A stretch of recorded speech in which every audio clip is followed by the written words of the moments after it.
আসসালামু আলাইকুম। সবাই কেমন আছেন? আশা করি সবাই ভালো আছেন। আজ আপনাদের জন্য নিয়ে এসেছি গল্পের ১৫ নম্বর পর্ব। আশা করি গল্পটি আপনাদের ভালো লাগবে। তাহলে চলুন শুরু করা যাক। আমি বললাম, জান পাখি পালাচ্ছ কোথায়? নীরা বলে, একটা বাড়ি দিয়ে আপনার মাথা ফাটিয়ে দেব। ছাড়ুন আমাকে। আমি নীরার কথা শুনে বললাম, ছাড়বো, তবে আগে একটা চুমু দাও আমাকে। নীরা আমার কথা শুনেই শক খায়। বিস্ফারিত চোখ নিয়ে আমার দিকে তাকিয়ে আছে। এটা কি বলছি আমি ওকে? এখন কি করবে? নীরা বলে, লজ্জা করে না আপনার একটা মেয়ের সাথে এভাবে কথা বলতে? আমি বললাম, আমি কি অন্য মেয়ের সাথে কথা বলছি নাকি? আমি তো আমার বিয়ে করা বউয়ের সাথে কথা বলছি। দাও দাও, চুমো দাও তাড়াতাড়ি। নীরা বলে, পাগলের মতো কথা বলছেন কেন? আমি বললাম, আমি পাগল তাই? নীরা বলে, কে বললো আপনি পাগল? আমি বললাম, এই যে আমার পাগলি বলছে। নীরা বলে, আমি বললাম, চুপ করো তো নির্বাকি, তাড়াতাড়ি করো, অফিসে যেতে দেরি হয়ে যাচ্ছে। নীরা বলে, পারবো না আমি। আমি বললাম, ঠিক আছে, আমি করলে কিন্তু সহজে ছাড়বো না। নীরা বলে, আপনি পাগল করে দেবেন আমাকে।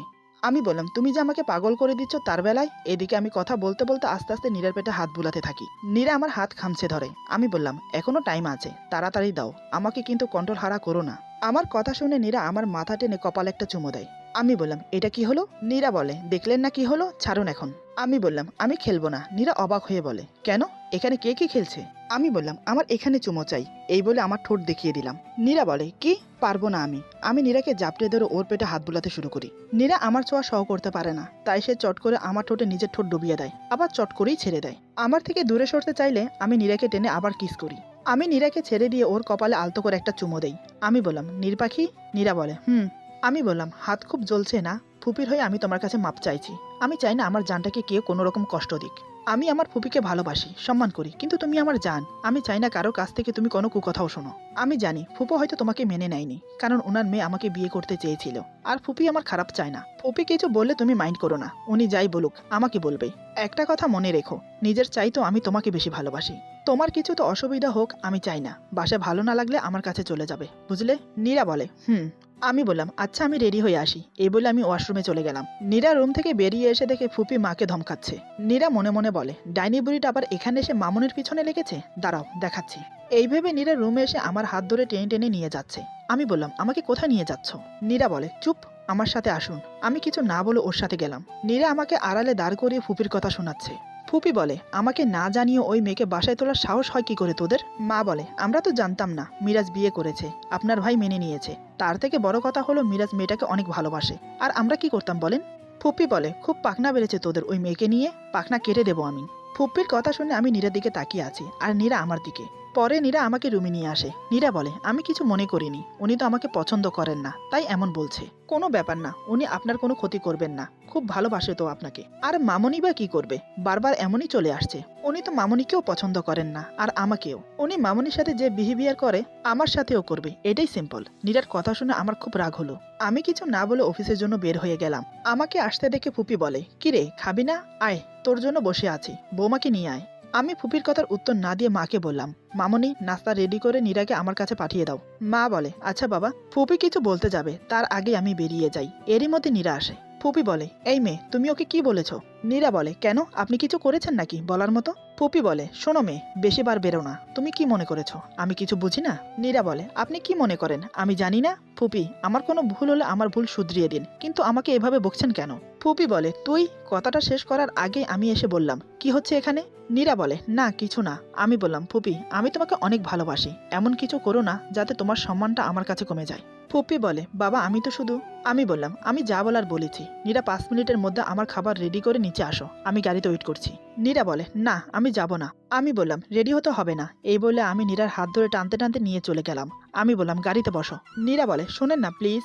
আমি বললাম, যেটা বলছি সেটা করো। নীরা বলে, যাব না আমি। আমি বললাম, আমার রাগ বাড়িও না, চলো।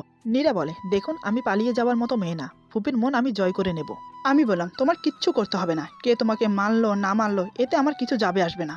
আমি তোমাকে ভালোবাসি, আর মরার আগ পর্যন্ত তোমার সাথেই থাকবো, এটাই ফাইনাল, তুমি চলো। নীরা বলে, না আমি যাব না। নীরার কথায় আমি রেগে চেঁচিয়ে উঠে বললাম, যাবি না তুই? তোর যেতে হবে না। আমি এসে যদি দেখি তোর শরীরে একটা কাটার আঁচড়ও লেগেছে, তো দেখিস কি অবস্থা করি আমি। এই বলে রাগের চোটে গাড়ি নিয়ে বেরিয়ে যাই। নীরা দাঁড়িয়ে দাঁড়িয়ে হাসতে থাকে। নীরা বলে, পাগল একটা। আমি আবার গাড়ি নিয়ে ব্যাগে চলে এসে বললাম, জেদ করছো কেন, চলো না নীর পাখি। নীরা বলে, মামুনি আছে তো নাকি? আমাকে নিয়ে এত ভয় পাওয়ার কি আছে? ফুপো তো আপনার, মেরে তো ফেলবে না আমাকে? আমাকে নিয়ে ভাবতে হবে না, অফিসে যান।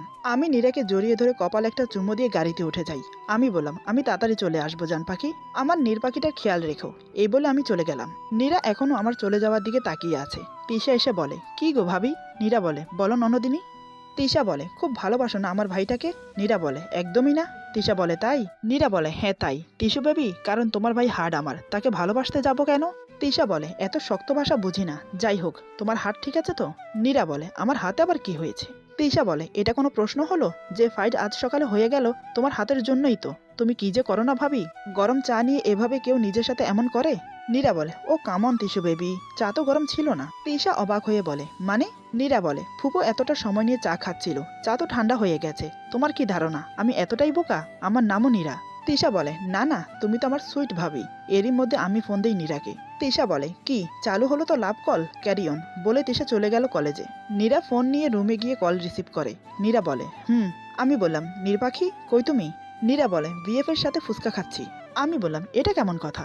নীরা বলে, মাত্র 30 মিনিট হলো আপনি অফিসে গেছেন, আমাকে তো বাসায় দেখে গেছেন নাকি? এমন সময় মা এসে বলে, কিরে মা, আসবো? নীরা বলে, হোল্ড করুন, মামুনি আসো। মা বলে, আমি একটু পাশের বাসায় যাচ্ছি, একটু পরেই চলে আসবো, তুইও আমার সাথে চল। নীরা বলে, মামুনি তুমি যাও, আমি আছি। মা বলে, না, তোকে একা রেখে আমি যাব না, তুই চল। নীরা বলে, তোমরা কি চাইছো বলো তো? আমি ছোট বাচ্চা, তুমি যাও, আমি বাসায় আছি। মা বলে, না, আমি তোকে একা রেখে যাব না, যে কষ্ট আমি পেয়েছি তোকে আর পেতে দেব না, জেদ করিস না, চল। আমার জরুরি দরকার না থাকলে আমি যেতাম না। নীরা বলে, মামুনি প্লিজ তুমি যাও, আমার কোনো সমস্যা হবে না। নীরার কথা শুনে মা চলে গেল। নীরা বলে, হ্যাঁ বলেন। আমি বললাম, তুমি গেলে না কেন? নীরা বলে, আমার ইচ্ছে, আপনাকে বলতে যাব কেন? আমি বললাম, তাই? বাসায় আসি আজ, তোমার ইচ্ছে বের করে দেব। এখন ল্যাপটপটা অন করো, আমি ভিডিও কল দেব। নীরা বলে, কেন? আমি বললাম, নীর পাখি প্রশ্ন করো না তো, যা বলছি তাই করো। নীরা বলে, আমি পারবো না। আমি বললাম, কথা না শুনলে এখন বাসায় গিয়ে ঠাস করে একটা গালের উপর দেবো। নীরা বলে, আপনি সবসময় এমন করেন কেন আমার সাথে? আমি বললাম, আমার ইচ্ছে, 2 মিনিটের মধ্যে ল্যাপটপ অন করে কল রিসিভ করো। নীরা ফোন কেটে বিছানার উপর ফেলে দিয়ে ল্যাপটপ অন করতে করতে আমাকে গালি দিতে শুরু করে। নীরা বলে, গুন্ডা, বদমাশ, বনমানুষ, রাক্ষস, খাচ্চর পোলা, যখন তখন আমাকে বকা। চেনো না তো আমাকে, আমি যদি এই সব কিছুর প্রতিশোধ না নেই তবে আমার নামও নীরা না। নীরা ল্যাপটপ অন করার সাথে সাথে আমি কল করি। আমি বললাম, নীর পাখি? নীরা মনে মনে বলে, মরেছে নীর পাখি। তারপর আমাকে বলে, আগে বলেন। আমি বললাম, ল্যাপটপ এমন জায়গায় রাখো যাতে পুরো রুম দেখা যায়। নীরা বলে, কেন, নিজের রুম আগে দেখেননি? আমি বললাম, নীর পাখি? নীরা বলে, রাখছি তো, এতে চিল্লানির কি আছে? আমি বললাম, গুড গার্ল। নীরা বলে, এখন কি করতে হবে? আমি বললাম, কল কাটবে না যতক্ষণ না আমি বলি। তোমাকে 5 মিনিট টাইম দিলাম, গিয়ে খাবার নিয়ে আসো, একসাথে খাবো। নীরা বলে, ও মা, আপনি ল্যাপটপ থেকে খাবেন কি করে? আমি বললাম, জান পাখি আর একটা আজারা প্রশ্ন করলে? নীরা বলে, যাচ্ছি তো, বলে নীরা গিয়ে খাবার নিয়ে আসে। আমি বললাম, নীর পাখি এবার খাও। নীরা বলে, আচ্ছা, আমাকে দেখতে হলে বাসায় চলে আসুন, ওখানে বসে দেখতে হবে না। আমি বললাম, সত্যি জান, আসবো? নীরা বলে, একটা বাড়ি দিয়ে আপনার মাথা ফাটিয়ে দেব। খাচ্ছি আমি, আপনিও খান, চুপচাপ কথা বলবেন না। আমি বললাম, জান পাখি? নীরা চুপ করে আছে। আমি আবার বললাম, ও নীর পাখি? নীরা বলে, ফোন কেটে দেব? আমি বললাম, এই না না না। তারপরে নীরা খেয়ে চুপচাপ বসে আছে। ল্যাপটপের দিকে তাকিয়ে দেখে আমি মাথা নিচু করে কাজ করছি। নীরা চুপ করে উঠে ল্যাপটপের দিকে হাত বাড়ায় কল কাটার জন্য। আমি বললাম, নীর পাখি? নীরা লাফিয়ে ওঠে। আমি বললাম, জান পাখি ভয় পেয়েছো? নীরা বলে, অসহ্য লোক। এই বলে নীরা ঘর গুছিয়ে নেয়। আমি কাজ করছি আর নীরার দিকে খেয়াল রাখছি। আসলে আমি এই কাজটা করছি নীরার উপর নজর রাখার জন্য। নীরা বলে, এবার কি কলটা কাটা যাবে? আমি বললাম, না। নীরা বলে, রান্না করি কিছু, খাবেন না দুপুরে? আমি বললাম, আমি সবার জন্য খাবার নিয়ে আসবো, রান্না করতে হবে না। নীরা বলে, তো আমি কি করব? আমি বললাম, পড়া নেই তোমার? সামনে পরীক্ষা, পড়তে বসো। নীরা বলে, পড়বো না। আমি বললাম, কি? নীরা বলে, বসছি। এরই মধ্যে ফুপি রুমে আসে। ফুপি ল্যাপটপটা খেয়াল করেনি। নীরা চুপচাপ গিয়ে ল্যাপটপ আড়াল করে দাঁড়ায়। নীরা বলে, ফুপি আপনি, কিছু কি লাগবে? ফুপি বলে, তোমার সাথে আমার কিছু কথা আছে। নীরা বলে, বলুন কি কথা? ফুপি বলে, আমার মেয়েটা মিরাজকে অনেক ভালোবাসে, মিরাজকে বিয়ে করার জন্য পাগল হয়ে আছে। ও মিরাজকে ছাড়া অন্য কাউকে বিয়ে করতে রাজি না। আমি যতদূর জানি মিরাজ তোমাকে ভালোবেসে বিয়ে করেনি, জোর করে বিয়ে করেছে। তাই তুমি যদি চাও আমি তোমাকে মিরাজের কাছ থেকে অনেক দূরে পাঠিয়ে দিতে পারি, মিরাজ তোমাকে খুঁজেও পাবে না। নীরা বলে, ফুপি কি বলছেন এসব? আপনি তো ওনাকে অনেক ভালোবাসেন, তবুও ওনার ক্ষতি করতে চাইছেন কেন? উনি আমাকে অনেক ভালোবাসে। ফুপি বলে, তুমি ভুলে যাচ্ছ, মনিরা তোমার আগে মিরাজের জীবনে এসেছে। তোমাকে বলতে কষ্ট হচ্ছে আমার। মিরাজের জীবনে আমার মেয়ের একসময় সবকিছু ছিল। জানি না তোমাকে দেখার পর কি হয়েছে, আমার মেয়েটাকে কি করে ভুলে গেল। তুমি জানো আমার মেয়ের সাথে কত রাত একসাথে? কথাটা শেষ করার আগেই নীরা বলে, ফুপি। ফুপি বলে, জানি তোমার শুনতে খারাপ লাগছে, কিন্তু আমি কি করব বলো? আমার মেয়ের দিকও তো দেখতে হবে। আমার মেয়েটা তো মিরাজকে ভালোবাসে। মিরাজের যদি কোনো দুর্বলতা নাই থাকতো তাহলে মনিরা যে ওকে বিয়ে করার জন্য মরতে গিয়েছিল, তারপরও কেন আমার মেয়ের সাথে সম্পর্ক রেখেছে বলো? নীরা বলে, আপনি এসব কেন বলছেন আমাকে? ফুপি বলে, তুমি আমার মেয়ের জীবন থেকে সরে যাও, তার বদলে তুমি যা চাও তাই দেবো আমি। নীরা বলে, আমি পারবো না, বাঙালি মেয়েদের বিয়ে একবারই হয়। ফুপি বলে, পাগলের মতো কথা বলো না। তুমি কি ভেবেছো মিরাজ তোমাকে ভালোবাসে?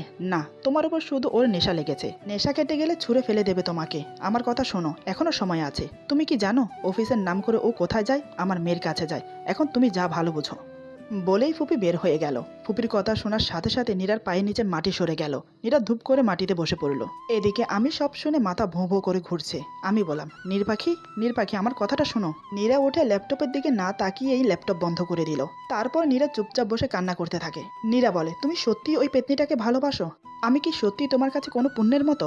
ব্যবহার হয়ে গেলে আমাকে ফেলে দেবে? সত্যি কি তোমার এখনো ওই পেতনিটার সাথে সম্পর্ক আছে?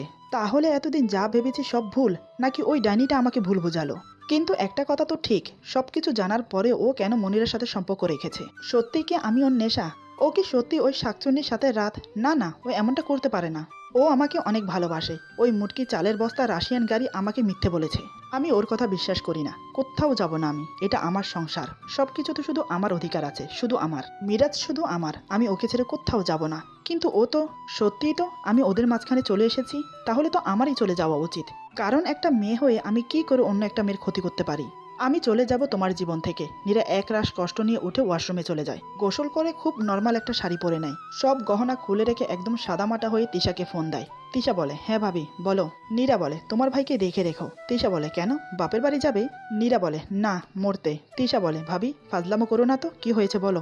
নীরা বলে, মনিরা তো তোমার ভাবি হয়ে আসবে, তখন আর আমাকে মনে পড়বে না তোমার। আমি কিছু নিচ্ছি না সাথে, সব রেখে যাচ্ছি। তোমার ভাইকে বলো আমাকে যেন না খোঁজে। এই বলে চিৎকার করে কেঁদে ওঠে। তিশা বলে, ভাবি আর ইউ ওকে? কি হয়েছে আমাকে বলো। কে কি বলেছে মনিরা আপুকে নিয়ে, সত্যিটা বলো। নীরা বলে, তোমরা সবাই ভালো থেকো। তিশা বলে, ভাবি ভাবি।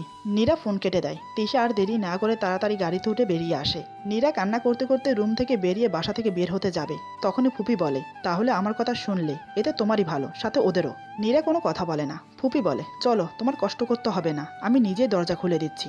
এই বলে ফুপি দরজা খুলে দেয়। নীরা বের হতে গেলেই আমি সামনে এসে দাঁড়াই। নীরা তাকিয়ে দেখে আমি মনিরার হাত ধরে আছি। এটা দেখে নীরা আরো ফুপিয়ে কেঁদে ওঠে। এরই মধ্যে মা আর তিশাও চলে আসে। ফুপি বলে, আমি জানতাম তুই আমার মেয়েকে ছাড়া থাকতে পারবি না, আয় তোরা ভিতরে আয়। আমি মনিরার হাত ধরে ভিতরে গিয়ে মনিরাকে মেঝেতে ছুঁড়ে ফেলে দেই। মনিরা ব্যথায় কুকিয়ে ওঠে। ফুপি বলে, মিরাজ এটা কি করলি? আমি কোনো কথা বলছি না। মা বলে, কি হচ্ছে এসব, কি হয়েছে? তিশা বলে, ভাবি কোথায় যাচ্ছিলে তুমি? পাগল হয়ে গেছো? তুমি জানো না ফুপি কেমন? ওনার কথা তুমি বিশ্বাস করতে গেলে কি হতো এখন? ফুপি বলে, তিশা বেশি কথা বলবি না, ছোট ছোটর মতো থাক। আমি বললাম, ও ছোট, আমি তো ছোট না, তোমার সাহস কি করে হয় নীরার কাছে ওসব কথা বলার? ফুপি বলে, কোন কথা? আমি বললাম, একদম নাটক করবে না আমার সাথে। কি ভাবো আমি কিছু জানতে পারবো না? ফুপি বলে, ওই মেয়েটা আবার তোকে কিছু ভুলভাল বুঝিয়েছে, আর তুই বিশ্বাস করে নিলি? আমি ফুপির কথা শোনার সাথে সাথে ড্রয়িং রুমের কাছের টেবিলের উপর একটা লাথি মারি। আমি বললাম, ছি ফুপি ছি, এতটা নিচে নামতে পারো তুমি? আমার সত্যিই জানা ছিল না, আমার সাথে তুমি এমনটা করতে পারলে? ফুপি বলে, দেখ বাবা, তুই আমাকে ভুল বুঝছিস। মা বলে, কি হয়েছে, কেউ কিছু বলবে আমাকে? আমি বললাম, কেউ কোনো কথা বলবে না, কথা হবে আমার আর ফুপির মধ্যে। তো ফুপি, আজ তুমি কি কি যেন বলছিলে, এখন সেগুলো বলো আবার। ফুপি বলে, কি, আমি কি বলেছি? আমি বললাম, একদম মিথ্যে বলবে না, বলে দিচ্ছি। তুমি কি ভাবো আমার পিঠ পিছে এত কিছু করবে আর আমি জানতে পারবো না? ফুপি বলে, কি বলতে চাচ্ছিস তুই? আমি বললাম, আজ একটু আগে তুমি যেসব কথা আমার বউয়ের কাছে বলেছো, সেসব কথা এখন আবার আমার সামনে দাঁড়িয়ে বলবে। মনিরা বলে, মিরাজ তুই আমার সাথে এভাবে উঁচু গলায় কথা বলতে পারিস না। আমি বললাম, চুপ, আমি কি করতে পারি আর না পারি তোরা খুব ভালো করেই জানিস। সাহস কি করে হয় আমার বউকে আমার নামে মিথ্যে কথা বলার? তুমি যখন নীরাকে ওইসব কথা বলো, তখন আমি ওর সাথে ভিডিও কলে কথা বলছিলাম, তারপরেও বলবে আমি মিথ্যে বলছি? ফুপি বলে, মিরাজ। আমি বললাম, চুপ, একদম চুপ, প্রমাণ করো সব। তারপর নীরাকে উদ্দেশ্য করে বললাম, নীর এখানে এসো। নীরা চুপচাপ দাঁড়িয়ে আছে। আমি নীরার হাত ধরে নিয়ে এসে ওদের সামনে দাঁড় করিয়ে দিই। মনিরা বলে, কি প্রমাণ দেব? আমি বললাম, প্রমাণ করে দে তুই, তোর সাথে আমার এখনো সম্পর্ক আছে, তোর সাথে আমি রাত কাটিয়েছি, এখনো আমি লুকিয়ে তোর সাথে দিন কাটিয়ে আসি, প্রমাণ করে দেখা। যদি প্রমাণ দিতে পারিস এক্ষুনি আমি তোকে বিয়ে করব। নীরা বলে, চুপ করুন আপনি প্লিজ। আমি বললাম, জান পাখি কেন? তুমি তো বিশ্বাস করে নিছো ওর সাথে আমার সম্পর্ক আছে, তোমার তো সবকিছু জানতে হবে। নীরা বলে, আমি কিচ্ছু জানতে চাই না, আমাকে যেতে দিন। ফুপি বলে, কি প্রমাণ চাই তোর? তুই কি অস্বীকার করতে পারবি তুই মনিরাকে ভালোবাসিস না? আমি বললাম, হ্যাঁ ভালোবাসি, কিন্তু ছোট বোনের মতো। তাই ওর ভুলগুলোকে অবহেলা করে ওকে শুধরিয়ে নেওয়ার সুযোগ দিয়েছিলাম। কিন্তু তোমরা কি করলে? আমার জীবনটাই আমার কাছ থেকে কেড়ে নেওয়ার চেষ্টা করলে। মনিরা বলে, কিসের জীবন? তোকে শুধু আমি ভালোবাসি, শুধু আমি। তুই শুধু আমার। মিরাজ, তুই শুধু আমাকে ভালোবাসবি, শুধু আমাকে। বের করে দে ওকে এই বাড়ি থেকে। আমি মনিরার কথা শোনার সাথে সাথে একটা থাপ্পড় মেরে দেই মনিরার গালে। মনিরা ছিটকে গিয়ে মেঝেতে পড়ে যায়। এটা দেখে নীরা আর দাঁড়িয়ে থাকতে পারে না। সে গিয়ে মনিরাকে টেনে তোলে, কিন্তু মনিরা নীরাকে ধাক্কা দেয়। নীরা তাল সামালতে না পেরে পড়ে যেতে গেলেই আমি নীরাকে ধরে ফেলি। আমি বললাম, মনিরা তোর সাহস হলো কি করে ওর গায়ে হাত দেওয়ার? মনিরা নীরাকে বলে, শান্তি হয়েছে তোমার? এসব কিছুর জন্য তুমি দায়ী। বের হয়ে যাও এই বাড়ি থেকে। আমি বললাম, মুখ সামলে কথা বলে দিচ্ছি। নিজেকে আর ছোট করিস না, আমাকে বাধ্য করিস না কিছু করতে। মনিরা বলে, কি করবি তুই বল, কি করবি? ফুপি বলে, তুই আমার মেয়ের সাথে এটা করতে পারিস না। আমি যা করেছি তোদের ভালোর জন্যই করেছি। আমি বললাম, আমার ভালোর জন্য নয়, তোমার মেয়ের জন্য বলো। আচ্ছা ফুপি, আমার ভালোবাসার মধ্যে এমন কিসের কমতি ছিল যার কারণে তুমি আমার সাথে এমনটা করলে? নিজের মায়ের জায়গায় বসিয়েছিলাম তোমাকে, কিন্তু তুমি এটা কি করলে? এত মিথ্যে কথা তুমি বলতে পারলে কি করে? তোমরা জানো না আমি ওকে কতটা ভালোবাসি? তারপরেও কেন তোমরা এটা করলে? কেন খেলছো আমাকে নিয়ে? মা বলে, শান্ত হ বাবা। আমি বললাম, কেমন করে শান্ত হই বলো মা? এখন যদি ভুল বুঝে নীরা চলে যেত আমার কাছ থেকে, তখন আমি কি করতাম বলো? মা বলে, এমন কিছু তো আর হয়নি। পুপি বলে, দেখ মিরাজ, আমি যাই করি না কেন এতে তোর। আমি বললাম, ব্যাস পুপি ব্যাস, অনেক হয়েছে। আমি আর তোমার কোনো কথা শুনতে চাই না। তুমি আমাকে তোমার গোলাম বানিয়ে রাখলেও আমি সারা জীবন তোমার পায়ের নিচে থাকতাম, কিন্তু তুমি আমার জানে হাত দিয়েছো। আমি বেঁচে থাকতে তোমাকে ক্ষমা করব না। ফুপি বলে, হ্যাঁ মানছি আমি নীরাকে মিথ্যে বলেছি, কিন্তু যা করেছি নিজের মেয়ের কথা ভেবে করেছি। মা হয়ে কি করে নিজের মেয়েকে কষ্ট পেতে দেখতে পারি বল? আর মেয়েটা তো তোকে ভালোবাসে না। ও চলে গেলে তো তোর কোনো ক্ষতি হবে না। আমার মেয়ে তোকে অনেক সুখে রাখবে বাবা।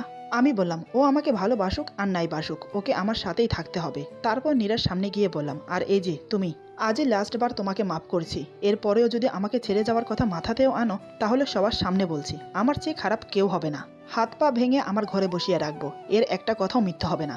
আর ফুপি, এটা তোমার ভাইয়ের বাসা, আমি তোমাকে বাসা থেকে বের করে দেব না, কিন্তু একটা কথা বলি, আমার বইয়ের কাছ থেকে দূরে থাকো। আর একটা কথা, আমার কাছে কোনো রকম আশা রাখবে না, কারণ তোমার আমার সম্পর্ক আজ থেকে শেষ। এ বাসায় থাকলে থাকতে পারো, কিন্তু দূরত্ব বজায় রেখে থাকবে, না হলে আমি যে কি করতে পারি কারোর অজানা নয়। নীরা সহ সবাই আমার দিকে তাকিয়ে আছে। এত সহজে যে আমি আমার ফুপুর কাছ থেকে দূরে সরে যাব, এটা কেউ আশা করেনি। আমি কাউকে কিছু বলার সুযোগ না দিয়ে নীরার হাত ধরে রুমে চলে যাই। মা বলে, ধর্মের কল বাতাসে নড়ে, কথাই আছে জানেন তো আপা? ফুপি বলে, কি বলতে চাচ্ছ তুমি? মা বলে, আপনি কি কোনোদিনও ভেবেছিলেন মিরাজ আজ আপনার মুখের উপর এমনভাবে কথা বলবে? দেখুন, সেটাও হয়ে গেল। সত্যি কোনোদিনও চাপা থাকে না। ফুপি বলে, খুব বার বেড়েছে তোমাদের, তাই না? কতটুকু চেনো তোমরা মিরাজকে? ওকে যদি আমার কাছে আবার নিয়ে না আসি, তবে আমিও এক বাপের মেয়ে না। মা হেসে বলে, আপা আপনার বুঝতে ভুল হচ্ছে। মিরাজ তো শুধু নীরার সাথে হওয়া ঘটনায় আপনার সাথে সম্পর্ক রাখতে চাইছে না। ও যদি জানে যে আপনারা ওর সব সম্পত্তি দখল করতে চাইছেন, আর সেজন্য ছোটবেলা থেকে ওর ব্রেন ওয়াশ করে ওকে আমার আর ওর বাবার কাছ থেকে দূরে সরিয়ে রেখেছেন, তো আপনাদের কি অবস্থা হবে বুঝতে পারছেন? কোনো ধারণা আছে? আপনি আপনার মনের রাজা হয়ে থাকেন, আপনার দিন শেষ হয়ে আসছে। মনিরা বলে, সাহস কি করে হয় আপনার আমার মায়ের সাথে এভাবে কথা বলেন? ফুপি বলে, থাক মনি, ওকে কিছু বলিস না, এখন ওদের দিন, বলে নিক। মনে রেখো, আমাদেরও সময় আসবে। মা বলে, সময় তো এখন আমাদের কাছে এসেছে, সাবধানে থাকবেন। চল তিশা, এদের সাথে কথা বলে কোনো লাভ নেই। এদিকে আমি নীরাকে রুমে এনে দরজা লক করে দেই। আমি বললাম, কি করতে যাচ্ছিলে তুমি বলো, কি করতে যাচ্ছিলে? এখনই কি হতো আমার বলো? খুব সাহস বেড়েছে না? তুমি আবারও আমাকে ছেড়ে যাওয়ার চেষ্টা করছো। নীরা বলে, সরি। আমি বললাম, সরিতে কি সবকিছু ঠিক হয়ে যাবে বলো? নীরা চুপচাপ এক কোণে মাথা নিচু করে দাঁড়িয়ে আছে। আমি নীরাকে টেনে কাছে এনে দাঁড় করিয়ে দেই। তারপর নীরার থুতনিতে হাত দিয়ে মুখটা উঁচু করে তুলি। আমি বললাম, আমার সামনে কখনো এভাবে মাথা নিচু করে দাঁড়িয়ে থাকবে না, বলে দিচ্ছি। বলো তো নীরপাখি, আমার ভালোবাসায় কখনো কোনো খাত পেয়েছো? যে যাই বলে তাই বিশ্বাস করে তুমি আমাকে ছেড়ে চলে যাচ্ছিলে? আমি শুধু তোমাকে ভালোবাসি, শুধু তোমাকে, অন্য কাউকে না। আমি মরার আগ পর্যন্ত নীরপাখিরই থাকবো, বিশ্বাস রাখো আমার উপর। তুমি আমাকে ভালো না বাসলেও আমাকে ছেড়ে যেও না। তুমি ছাড়া সত্যি আমি একা হয়ে যাব। Please Neerpakhi, please. কখনো কোনো সময় কারোর মুখে যদি আমার নামে চুল পরিমাণ কিছু শোনো, তাহলে আমাকে বলবে। আমাকে না বলে যদি আবার কখনো আমাকে ছেড়ে যাওয়ার কথা মাথাতে আনো, তো মনে রেখো, সারা জীবন এই রুমে থাকতে হবে। বাহিরের আলো কখনো চোখে দেখবে না, কথাটা মনে রেখো। ভেবো না আমি তোমাকে ছেড়ে দেব, বুঝতে পেরেছো? নীরা বলে, এতক্ষণ ধরে নিজের রাগ কন্ট্রোল করে রেখেছিলাম, কিন্তু এখন আর পারছি না। হঠাৎ আমি যা করলাম তা দেখে নীরা লাফিয়ে ওঠে। ও ভাবতে পারিনি এত শান্তভাবে কথা বলার পর আমি আবার রেগে যাব। ও কি করবে ভেবে পাচ্ছে না। এরপর যা হলো, আজকের গল্প এখানে সমাপ্ত। গল্পের বাকি অংশ পেয়ে যাবেন আগামী পর্বে। সবাই ভালো থাকবেন, সুস্থ থাকবেন, আল্লাহ হাফেজ।